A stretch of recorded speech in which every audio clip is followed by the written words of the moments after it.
Simon, can you tell me in a nutshell what mitigation actually means? Definitive answer would be to reduce the severity or seriousness of a situation occurring. And in our case, it is to make the venue as safe as possible to our delegates and our guests and our staff coming on site, and reducing that risk of transferring COVID and putting steps in place to make sure that doesn't happen. Okay, so if I was a delegate at a meeting, what mitigation measures might I notice?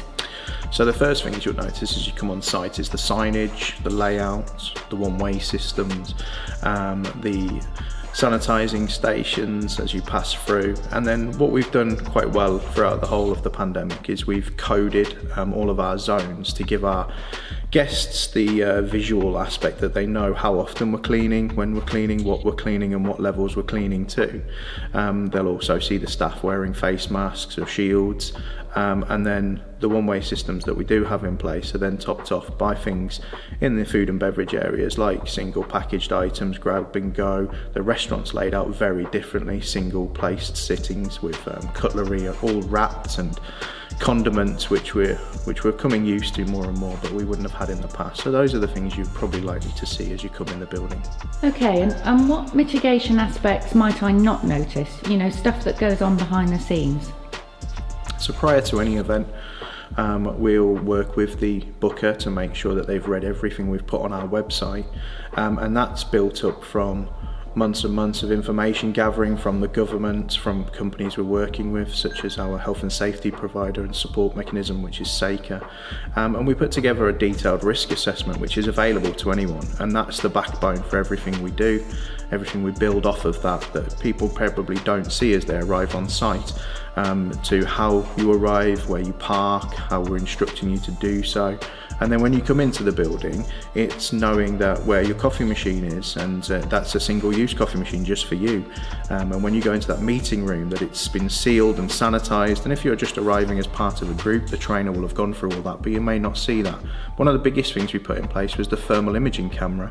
And that allows us to have 100 delegates pass through in a period of 1 minute, takes an accurate temperature to 0.3 degrees, sets off an alarm if anybody does have a high temperature, and then we can take procedures to stop that afterwards.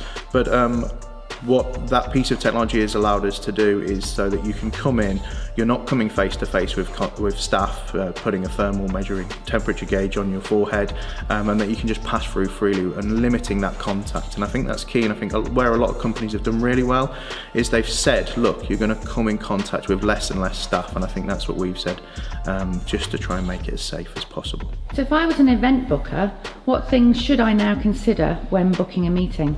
I think pre-planning, thinking about the amount of people you're bringing to site, how are they getting to site? Are they travelling by public transport? Are they bringing their own vehicles?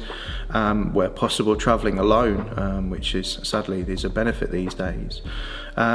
Looking at the room, pre-planning with the likes of myself or the event planners on site as to where the room is, the gaps between you and other groups, timings for lunch, making sure you're separate, understanding what the risk assessment is done by the venue, how they've done them, how they've gone about them, and is there an opportunity for you to either run that event hybrid or reduce down the levels of people you're bringing to a venue, and then also working with the venue on other aspects. What are you doing during breaks? How is your meeting still going to be interactive?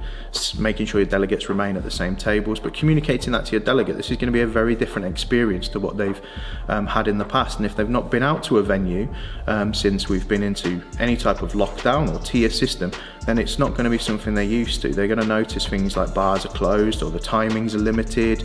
They're going to be seated on their own in restaurants, so that's quite key that communication is passed on to them prior to arrival so that they're safe and the staff are safe at the venue you're going to.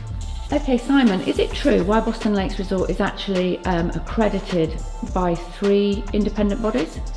Yes, at the very start of the pandemic, we made it a key part of our thing to get accreditations, and those accreditations were industry recognised bodies that reflect the brands that we offer here at White Boston Lakes in our hotel services, conference services, so that when a booker looks onto our website or requests information from us, we can stand up and say, look, these are the accreditations we've got, and these reflect what we've done in regards to being COVID safe. And we were the first to put those in place. We've been open since the start of the pandemic, working with the essential workers, and that was one of the key elements to us working with them, getting these accreditations in place so that we could stand proud and say, look, we're open and we're safe.